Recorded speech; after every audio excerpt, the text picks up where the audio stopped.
ইব্রাহিম, তুমি কি খাও? ডিম খাও? তুমি আমাকে দাও তো একটু ডিম খাই। দাও। কেন?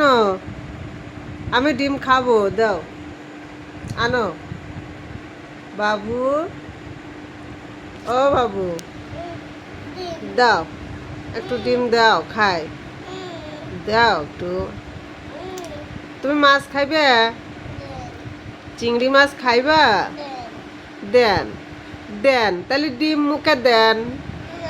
না, ওই যে ডিম ময়লা খাও। তোমার বয়স কত আব্বু?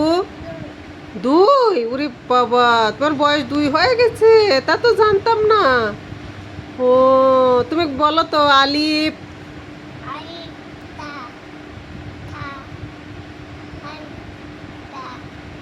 আলিফ বা তা সা বলো।